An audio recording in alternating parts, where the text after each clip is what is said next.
Assalamualaikum warahmatullahi wabarakatuh. Bismillah, salatu wassalamu ala rasulillah amma ba'd. Apa kabar para pemirsa Oma TV? Senang sekali pada kesempatan hari ini saya Ahwan Muru kembali menjumpai Anda dalam program Sehat ala Rasulullah. Dan pada kesempatan hari ini kita akan membahas tema yang sangat penting, yaitu mengenal jantung dan permasalahannya. Sekali lagi, mengenal jantung dan permasalahannya. Dan di studio telah hadir narasumber kita yang senantiasa menemani kita di Sehat ala Rasulullah, Dr. Agus Rahmadi. Assalamualaikum, Dok. Waalaikumsalam. Gimana kabar hari ini, Dok? Sehat ya? Alhamdulillah baik. Alhamdulillah. Mudah-mudahan jantung kita baik Amin, juga. amin. Baik, dan para pemirsa Oma TV, bagi Anda yang ingin bergabung bersama kami ataupun langsung berkonsultasi bersama Dr. Agus, nanti bisa menghubungi kami di line interaktif kami di 0811 913 3000. Sekali lagi di 0811 913 3000. Bagi Anda yang mengirimkan pesan via SMS, jangan lupa untuk mencantumkan nama serta asal daerah Anda. Baik, Dok, hari ini kita membahas tentang organ jantung ini, Dok. Iya. Sebenarnya jantung ini organ tubuh yang seperti apa sih sebenarnya, Dok? Baik. Bismillahirrahmanirrahim. Di Oma TV yang dirahmati oleh Allah. Jadi begini, jantung ini Allah ciptakan sangat luar biasa, Mas Afwan. Dia tidak pernah komplain. Ya. Coba kalau jantung ngambek gitu ya, 1 menit saja mati kita ya. Jadi luar biasa Allah menjadikan jantung ini. Jantung ini bekerja sejak mulai terbentuknya jantung di kandungan sampai kita mau meninggal. Jadi tidak pernah berhenti itu jantung. Dia juga tidak bisa kita suruh untuk berhenti. Stop, nggak bisa. Ya, lain dengan organ-organ yang lain. Jadi Allah jadikan jantung ini otomatis berdetak terus-menerus sepanjang masa. Tapi sebelumnya kita harus tahu dulu jantung letaknya di mana dulu. Ya. Jangan sampai salah bilang ke dokter saya sakit jantung megangnya di perut. Gitu, ya. Jadi jantung itu organ yang letaknya di dalam rongga dada. Ya, letaknya di sebelah kiri kurang lebih. Di mana ujung jantungnya itu letaknya persis di puting susu. Ujungnya itu yang disebut dengan punktumnya atau tonjolan paling ujung di jantungnya, letaknya di sebelah kiri. Jadi maka itu kenapa ada orang yang nyeri sakit jantung misalnya angina pectoris itu megangnya di sebelah kiri, sakit sampai dijalarkan ke belakang kemudian sampai ke tangan. Ini contoh-contoh saja. Kalau orang bilang nyerinya di sebelah kanan, ya perlu dipikirkan jangan-jangan bukan jantung gitu ya. Boleh jadi itu otot atau tulang gitu ya. Nah, Allah jadikan jantung ini sebagai organ yang memompa makanan ke seluruh tubuh ya. Dan Allah jadikan jantung ini cukup unik. Umumnya saraf-saraf yang otonom atau bekerja otomatis umumnya adalah otot-otot polos. Contoh pembuluh darah, itu otot polos dia. Dia otomatis. Terus cuman bedanya di jantung, satu-satunya otot Allah jadikan ini satu-satunya otot yang dia bukan otot polos, tetapi otot lurik. Otot lurik itu seperti ini nih. Ini otot lurik, ini otot lurik nih. Ini dia umumnya otot lurik itu bekerja secara sadar. Sadar itu bisa diperintah. Gerak, buka. Nah, itu contoh adalah otot lurik. Nah, tapi otot jantung dia merupakan otot lurik, tapi nggak bisa diperintah. Itu unik sekali ini. Kenapa Allah jadikan jantung itu sebagai otot lurik, bukan otot polos. Ternyata otot lurik itu punya keistimewaan. Contoh, otot lurik kita badannya begini, dengan dibikin olah kan jadi binaragawan tuh. Bisa membesar, bisa juga mengecil. Maka itu kenapa Allah jadikan jantung otot lurik, supaya bikin kompensasi. Karena tahu ini manusia akan berbuat zolim ini. Maka itu kenapa dia dikompensasi kalau bermasalah dia akan membesar. Coba kalau nggak otot lurik mungkin kapasitas membesarnya tidak sebesar otot lurik, bisa membesar. Maka itu ada istilah namanya jantung membengkak. Nah, otot lurik ini harusnya sarafnya tadi sadar, tetapi Allah jadikan tidak sadar. Maka itu sangat sangat luar biasa. Kita itu diciptakan oleh Allah dan sangat aneh kalau kita tidak bersyukur sama Allah gitu ya. Karena Allah sudah bikin kita sehat, Allah sudah bikin kita hidup seperti ini. Ini sebuah karunia yang sangat luar biasa. Nah, terus kemudian di dalam jantung itu ada 4 ruangan. Jadi dibagi 4 itu jantung, gitu ya. Di situ ada yang namanya serambi atau bahasa medisnya atrium. Ada yang namanya ventricle atau bilik, orang awam bilang. Nah, di antara atrium atau serambi dan bilik itu dipecah lagi. Ada namanya atrium kanan, atrium kiri, atau serambi kanan, serambi kiri, ventrikel kanan, ventrikel kiri, atau bilik kanan, bilik kiri. Kenapa harus dijadikan fungsi berbilik-bilik? Ini ada fungsinya dan ada manfaatnya. Kenapa nggak bikin bulat aja sih dok? Gitu ya, selesai gitu kan? Karena ternyata ini fungsinya adalah untuk pemisahan antara darah-darah yang baik dan darah-darah yang tidak baik. Jadi kalau kita bikin skema, jantung itu akan memompa darah dari jantung ke seluruh tubuh melalui pembuluh darah besar. Terus ke seluruh tubuh mengecil. Dari kecil balik lagi ke jantung. Nah, jantung memompa darah melewati pembuluh darah besar yang kita sebut dengan arteri dulu. Maka itu kenapa orang ketika ketemu arteri pasti berdenyut. Karena itu denyutan dari jantung. Contoh arteri yang paling gampang dan mudah kenal di sini nih. Arteri radialis. Makanya sering berdenyut kan kalau kita pegang. Ya, berdenyut gitu ya. Karena dia berdenyut begini. Gitu ya. Nah, fungsinya arteri itu apa? Membawa makanan dan membawa oksigen. Maka itu kenapa darahnya itu pasti berwarna agak merah, menyala. Karena ada kandungan oksigen. Masuk. Terus kemudian dari masuk ke sel atau masuk ke organ, masuk ke jaringan, dikasih makan. Yang namanya makan, dia tumbuh, sel itu membelah, pasti menghasilkan zat sisa. Ya, kita aja makan banyak, masih ke belakang. Gitu ya. Sama dengan itu, menghasilkan hasil metabolisme. Dari oksigen, hasilnya CO2. Gitu ya, karbon dioksida. Dari makanan misalnya protein, timbul asam urat dan sebagainya, urium, kreatinin. Terus kemudian dari apa? Misalnya vitamin mineral semuanya terserap, nanti mungkin ada zat metabolisme. Orang bilang knalpot lah. Itu kan dari mesin gerak menghasilkan gas. Itu yang disebut dengan radikal bebas dan sebagainya. Terus kemudian dibawalah menuju jantung. Itu membawa darahnya agak berwarna gelap karena ada senyawa karbonnya. Karena karbon dioksida, oksigen. Masuk ke jantung, masuk ke atrium kanan. Atrium kanan dulu, tadi keluar lewat bilik kiri. Keluar, gitu ya, masuk ke serambi kanan. Maka itu darah yang dari vena warnanya agak gelap, darah yang dari arteri warnanya agak terang. Karena kandungannya. Gitu ya, oksigen terang, CO2 gelap. Nah, disinilah kenapa Allah membagi dua itu. Ada sekat. Kalau seandainya dari bilik kanan, bilik kiri dan serambi kiri bercampur dengan serambi kanan dan bilik kiri, repot udara nyampur-nyampur. Maka itu Allah jadikan sekat. Maka itu ada penyakit yang namanya ASD. Apa itu? Atrium septal defect. Apa itu? Antar pembatas serambi itu atau atrium itu bolong. Sehingga darah bercampur antara darah yang CO2 dan darah yang O2. Ketika nyampur bagaimana? Darah CO2 masuk lagi ke dalam sel. Selnya jadi mati. Maka itu kenapa ada orang-orang yang punya keluhan jantung bocor, orang bilang, itu jari-jarinya biru. Ini biru, bibirnya biru. Maka itu jangan pakai lipstik warna biru. Ya.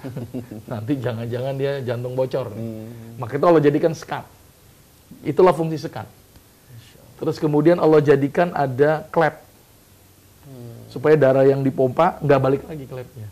Tapi ada juga karena dia bengkak, klepnya kendor-dor gitu. Balik lagi namanya regurgitasi. Nah itu yang menimbulkan banyak penyakit. Nah maka itu peliharalah jantung kita ini.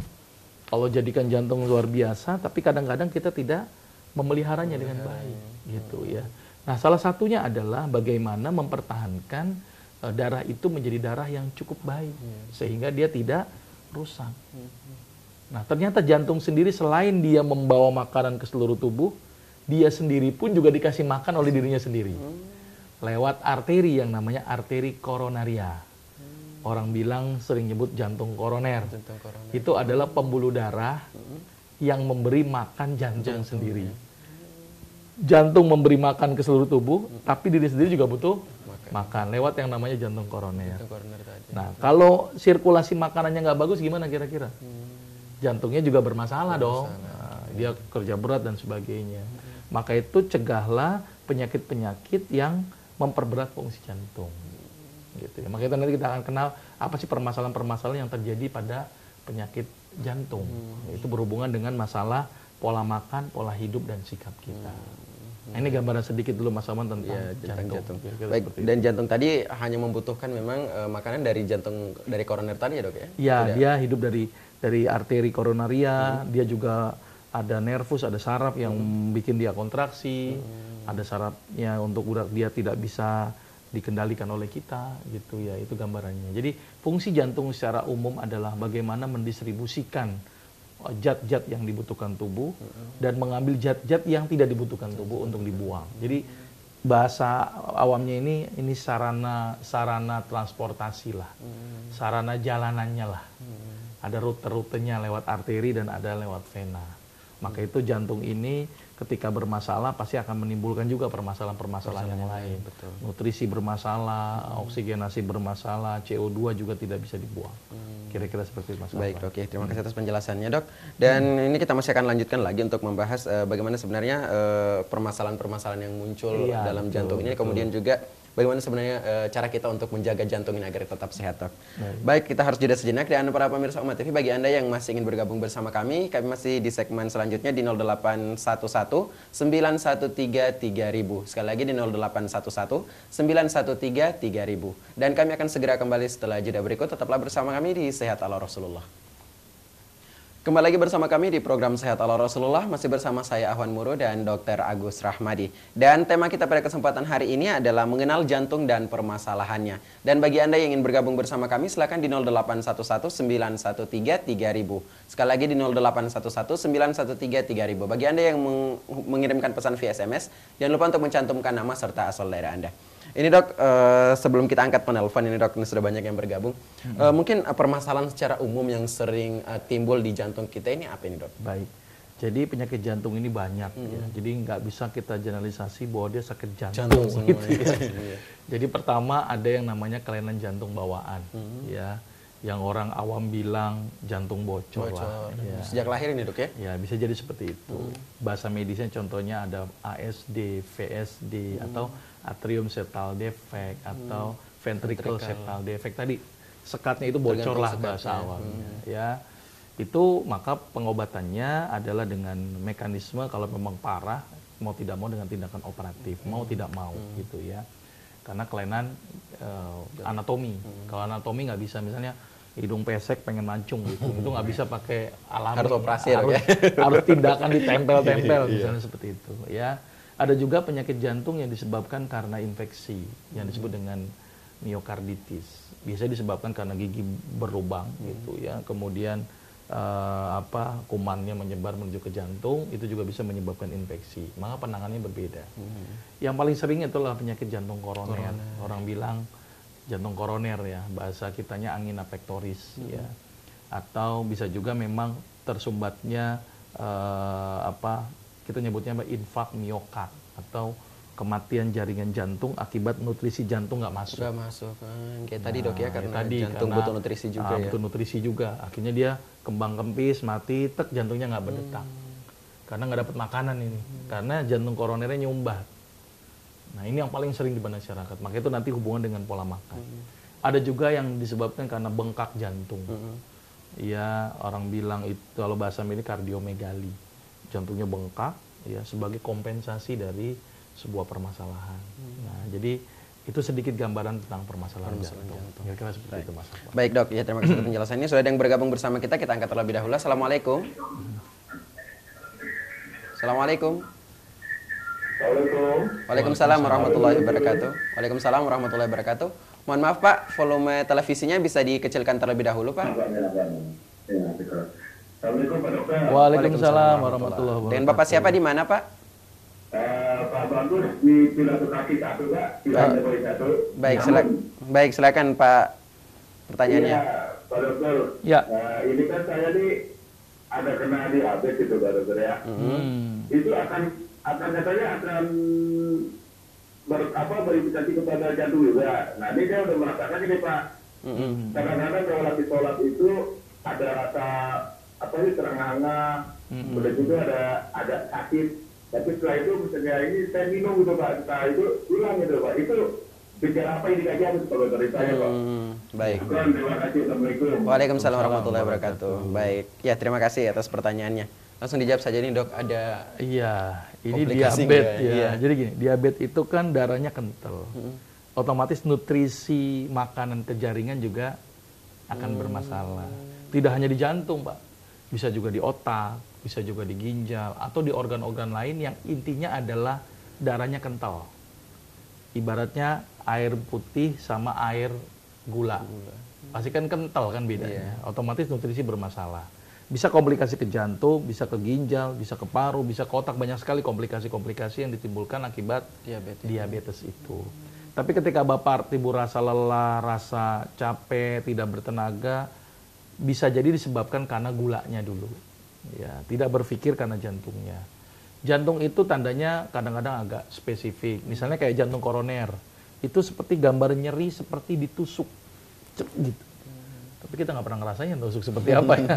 Tapi pokoknya nyeri seperti kayak tertusuk duri atau apa. Yang kadang-kadang dijalarkan sampai ke belakang, kemudian disalurkan sampai ke daerah tangan sebelah kiri. Ini yang paling mudah kita identifikasi. Atau misalnya karena jantung bengkak, itu jalan 100 meter aja udah sesak gitu. Jadi karena faktor aktivitas gitu ya. Berarti boleh jadi Bapak harus melihat apakah ini karena pembengkakan jantung, walaupun bukan jantung bisa juga karena jantung koroner, tapi tidak setiap pembengkakan jantung koroner. Gitu. Tapi umumnya jantung koroner akan menyebabkan gangguan bengkak jantung. Jadi saran saya Pak, periksa EKG lah kalau Bapak pengen tahu. Minimal murah, mudah, tapi bisa memprediksikan ini ada permasalahan di jantung atau tidak. Gitu ya. Jadi saran saya diperiksa EKG terlebih dahulu untuk memastikan apakah ada permasalahan jantung atau tidak. Kira-kira seperti Tapi yang perlu diantisipasi ini adalah diabetesnya tadi ya. Nah, diabetesnya harus turun dulu, kalau nggak masalah. Kalau itu nggak akan bisa terselesaikan masalah. Baik Dok, ya sudah ada penelpon yang bergabung kembali. Baik. Assalamualaikum. Waalaikumsalam warahmatullahi wabarakatuh. Baik, silakan dengan Ibu siapa di mana Bu? Dengan Sukma di Sumatera Selatan. Silakan Ibu Sukma dari Sumatera Selatan pertanyaannya. Ya, begini Pak Dokter, maaf ini di luar tema. Iya, silakan. Saya kan dideteksi terkena kista.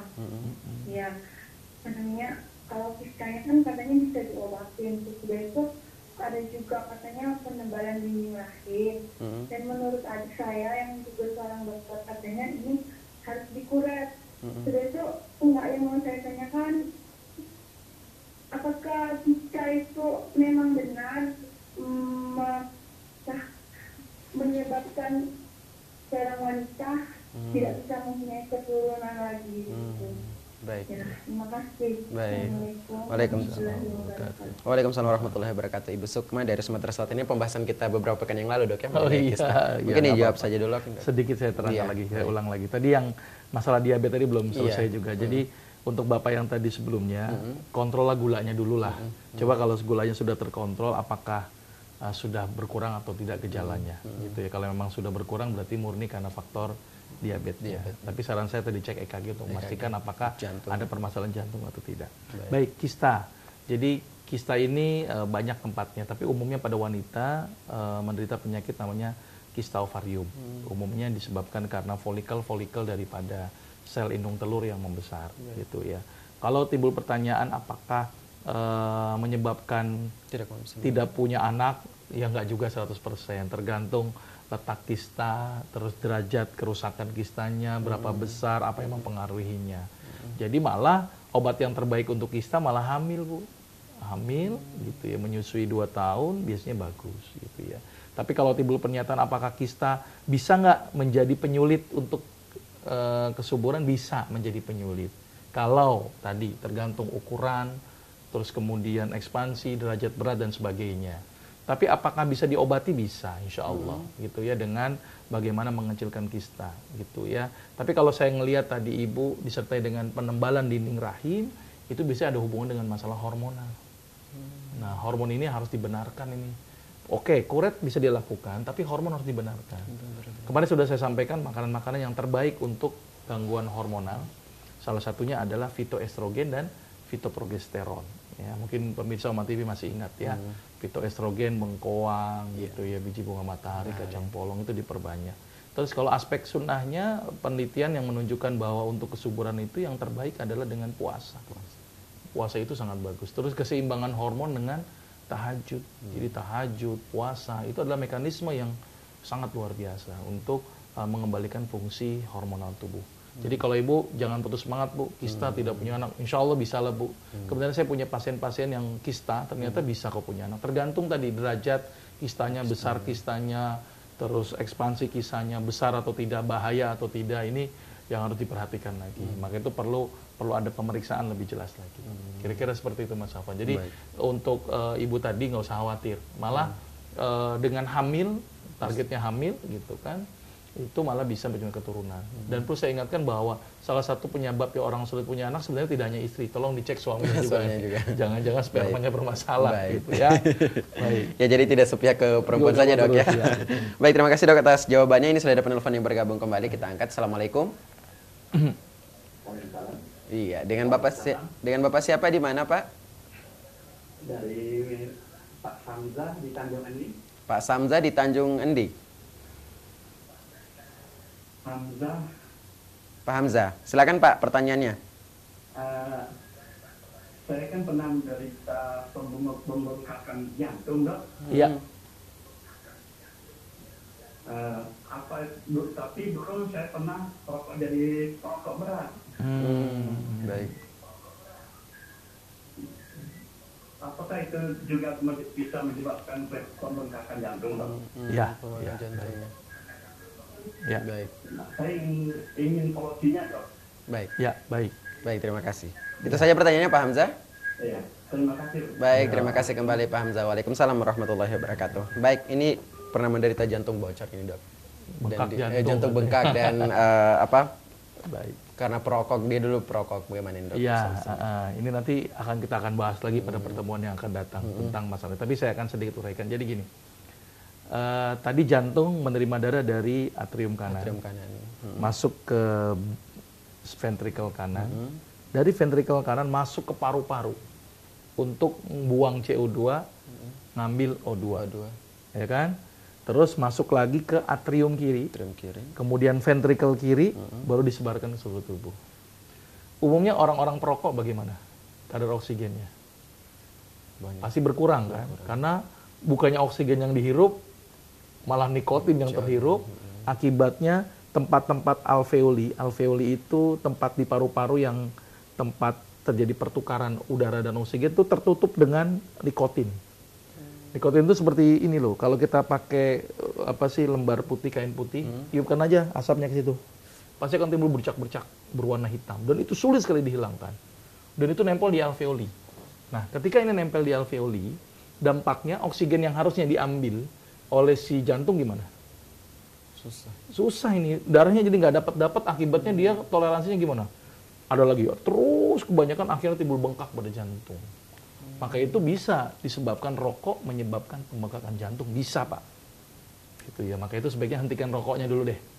Gitu. Terus bagaimana jantungnya supaya dia mengecil lagi? Tadi rokok berhenti dulu, oksigenasi diperbaiki dulu ya, dengan cara apa? Olahraga yang cukup, berenang sunnahnya.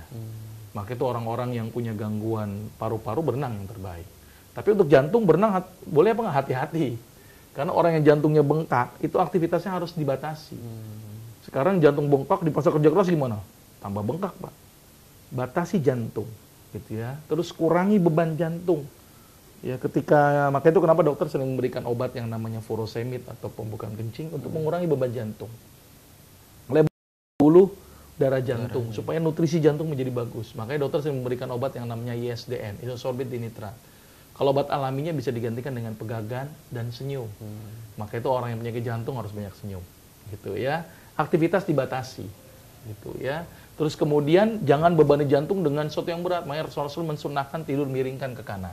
Tapi ketika orang sudah sesak sekali, dia harus dalam bentuk semivolar. Jadi tidurnya begini, kepalanya lebih bawah tinggi ya, ya, kakinya juga lebih tinggi. Jadi supaya tidak beban jantung terlalu berat, gitu ya. Tapi intinya harus seperti itu, dikurangi beban jantungnya. Kalau herbal-herbal yang bersifat diuretik banyak, ada alang-alang, ada kumis kucing, gitu ya. Itu bersifat merangsang pengeluaran kencing. Kalau misalnya makanan, salah satu dengan menggunakan semangka, itu bersifat diuretik, itu mengurangi beban jantung. Untuk melebarkan pembuluh darah dengan menggunakan tadi, ya. Senyum dan pegagan. Tapi harusnya ditaruh penyebabnya dulu. Selain karena rokok, ada juga penyebab lain umumnya kenapa timbul bengkak. Karena tersumbatnya oleh lemak yang menumpuk di dalam dinding pembuluh darah. Maka itu batasi lemak. Jadi perlu diet ya dok ya? Nah, yang perlu tadi puasa lagi. Oh, Maka itu puasa. hebatnya puasa Masya Daud Allah. itu. Maka itu sunnah-sunnah Rasul itu dahsyat sebenarnya. Ketika kita ketika kita menjalankannya dengan baik dan benar, Iya. harusnya sehat seharusnya. Baik. Tapi tidak hanya aspek ibadah saja ya, tapi ada aspek makanannya juga.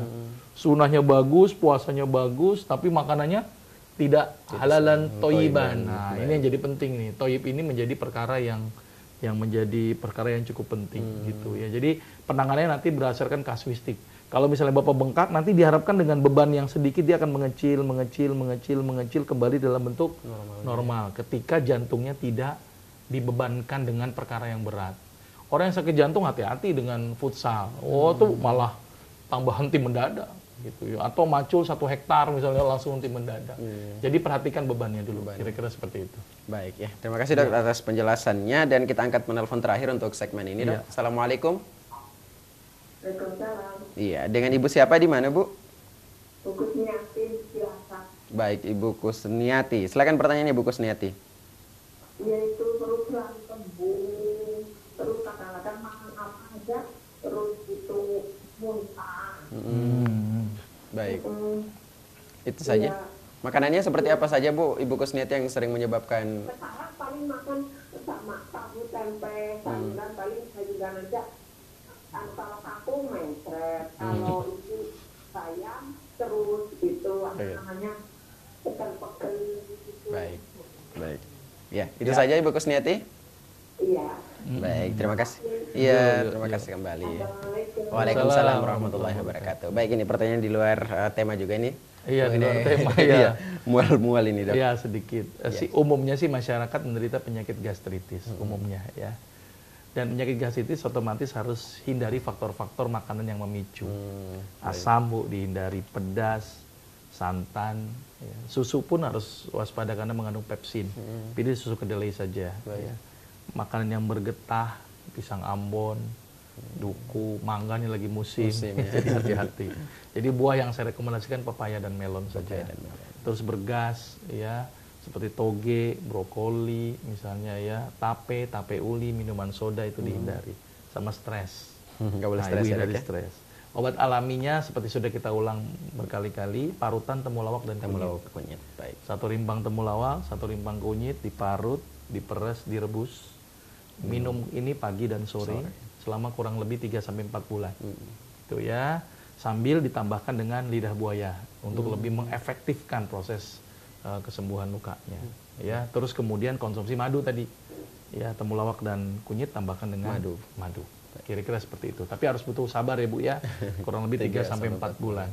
Ya, lakukan pantangannya, lakukan terapinya. Kira-kira seperti itu. Baik dok, terima kasih atas penjelasannya dan kita masih punya satu segmen lagi dan kita harus jeda sejenak dulu nih dok. Ya. Dan para pemirsa Oma TV, bagi Anda yang masih ingin bergabung bersama kami silakan di 0811 913 3000. Dan di segmen terakhir nanti yang akan kami bahas adalah SMS, oleh itu kami tunggu SMS dari Anda. Dan kami akan segera kembali setelah jeda berikut, tetaplah bersama kami di Sehat Ala Rasulullah. Baik, kembali lagi bersama kami di program Sehat Ala Rasulullah dan masih bersama saya Ahwan Muru dan Dr. Agus Rahmadi. Dan kita sudah berada di segmen terakhir seperti janji saya tadi bahwa di segmen terakhir ini kita akan membahas SMS ya dok ya. Ya. SMS yang masuk dan baik ini sudah ada SMS yang masuk. Yang pertama ini datang dari Yuli di Sulawesi Tenggara ini cukup jauh dok. Ini pertanyaannya dok, ini dada sebelah kiri saya tiba-tiba sakit jika menarik napas dan ketika saya sujud langsung reda Ustadz. Jadi kira-kira itu apakah penyakit jantung ya dok atau apa? Iya, jadi kalau penyakit jantung tadi, kalau misalnya curiga jantung koroner, Baik. nyerinya seperti tertusuk, dijalarkan ke belakang, kadang-kadang sampai ke tangan, itu yang bermasalah. Ya, kalau misalnya napas sakit, saya masih kecurigaan ke otot. Ya, curigaan ke otot, karena otot ketika kontraksinya tidak benar, gitu ya, itu bisa menyebabkan sirkulasi kontraksi otot menjadi tidak baik. Ya, saran saya coba dibekam saja dulu. Dibekam, kemudian dimasas, dipijat, bikin rileks gitu ya, coba. Terus olahraga diperbanyak lagi, senam-senam menggunakan otot-otot dada. Ya, saya curiga masih otot kalau begitu. Ya. Jadi kalau nyeri karena jantung itu biasanya perubahan posisi nggak akan berubah dia. Tetap aja nyeri terus-terusan. Gitu ya, kira-kira terus menerus ya, Dok ya. Iya. Baik, Dok ya. Terima kasih atas jawabannya, Dok. Ya, ini saya ambil pertanyaan selanjutnya. Ini dari Abu Faris di Makassar. Iya. Dok, di atas perut, di bawah dada sebelah kiri biasanya sering nyeri. Itu gejala apa ya, Dok ya? Umumnya sih gastritis ya. Gastritis. Kalau misalnya di bawah dada katanya kan, di bawah jantung gitu ya, itu berarti gastritis. Gastritis ya. Dan ini kadang-kadang penyakit gastritis atau mah itu kadang-kadang suka mendesak diafragma. Sehingga kadang-kadang orang sesak. Nah, ini suka salah persepsi. Padahal sesaknya gara-gara gastritis atau peradangan lambung yang menyebabkan dia menekan diafragma. Akhirnya sesak. Akhirnya orang juga kayak jantung. Ya. Padahal belum tentu itu. Boleh jadi itu penyakit gastritis. Apalagi letaknya khas di bawah dada. Seperti ini, di bawah dada. Kira-kira seperti itu. Baik, Dok. Iya, kita ambil pertanyaan selanjutnya ini, Dok, dari Fauzi di Mataram, ya cukup jauh ini, Nusa Tenggara Barat. Apakah ada yang suka berdebar karena rasa takut salah satu ciri dari penyakit jantung, Dok? Ini bagaimana cara mengatasinya nih, Dok? Iya, ini berdebar memang banyak. Iya. Takut, jatuh cinta, gitu. Baik. Berdebar Gitu ya. Ya kan? Jadi berdebar itu bukan merupakan indikasi mutlak, tapi juga bisa menjadi salah satu bagian dari indikasi, gitu ya, bagian ya, tapi tidak mutlak. Maka itu standarnya itu minimal dilakukan pemeriksaan EKG, minimal saja deh. Ya, atau kalau memang kita tidak mau periksa, minimal dengan menggunakan stetoskop kalau memang ada, gitu ya, dilihat saja suaranya ya, suara jantung kan harusnya duk dek duk dek duk dek. Ketika misalnya ada duk ada itu, curiga ini kebocoran jantung gitu ya. Atau suaranya nggak teratur, nggak duk dek tapi duk dek. Nah, itu namanya aritmia cordis. Ya, atau suara yang ada derap kuda, itu juga bisa jadi gangguan klep misalnya. Duk dredek. Nah, itu jadi banyak macam-macam kelainan dalam bentuk jantung gitu ya. Tapi kalau misalnya dia berdebar-debar karena suatu peristiwa, ya belum tentu itu penyakit jantung gitu ya. Karena setiap orang pasti berdebar-debar lah kalau jatuh cinta debar-debar, ngelihat sesuatu yang takut juga berdebar-debar. Standar normal gitu ya, itu masih nggak masalah ya ketika berdebar-debar, karena memang wajar sih orang berdebar-debar ya. Apalagi yang lagi utang bawa golok itu berdebar-debar juga gitu ya. Baik. Ya baik, Dok, ini pertanyaan selanjutnya dari Pak Muswardi, umurnya 53 tahun dari Padang. Ini dia menderita asam lambung, Dok, dan jantung sering berdebar, takutnya dan takut cemas. Ya, ini mungkin sudah dijawab tadi, Dok. Tapi asam lambung dan jantung ini kira-kira ada penyebabnya nggak, Dok? Nah, itu tadi hubungannya. Asam lambung tadi kan menyebabkan peradangan di daerah lambung. Sehingga dia akan membengkak, orang bilang ya. Bengkak, akhirnya neken diafragma itu penyekat antara rongga dada dan rongga perut. Nah, itu ketekan ke atas.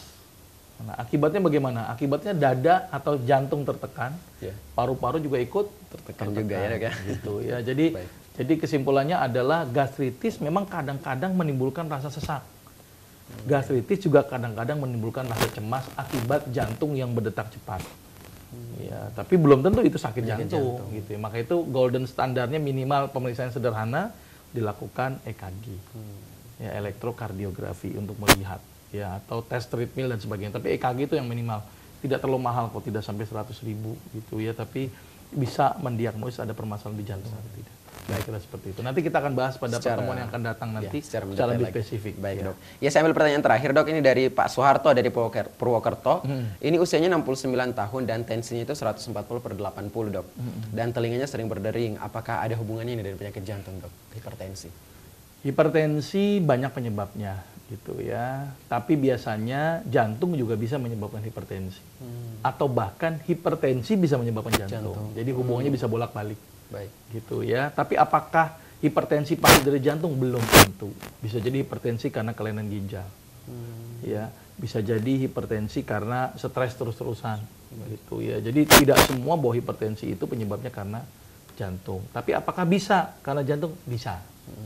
Apakah bisa hipertensi menyebabkan jantung? Juga bisa. Jadi kira-kira seperti itu Mas Afwan. Baik dok, terima kasih dok atas jawabannya semuanya, dan insya Allah untuk jantung ini kita masih akan lanjutkan di pertemuan selanjutnya lagi dok ya. Baik, dan saya ucapkan terima kasih dok atas waktunya, terima kasih juga atas jawaban semua pertanyaannya hari ini. Dan kami juga mengucapkan terima kasih kepada para pemirsa Umat TV yang sudah menyaksikan kami, dan mohon maaf jika masih ada telepon ataupun SMS yang belum sempat kami layani. Insya Allah penyakit jantung dan permasalahannya ini akan jantung dan permasalahannya akan kita lanjutkan pada pertemuan selanjutnya. Dan seluruh kru yang bertugas pada kesempatan hari ini mengucapkan terima kasih atas perhatian Anda. Subhanakallahumma bihamdik asyhadu an la ilaha anta astaghfiruka wa atubu ilaik. Wassalamualaikum warahmatullahi wabarakatuh. Waalaikumsalam. Jazakallahu khairan. Waalaikumsalam Mas Afwan. Mudah-mudahan jantung kita sehat. Amin.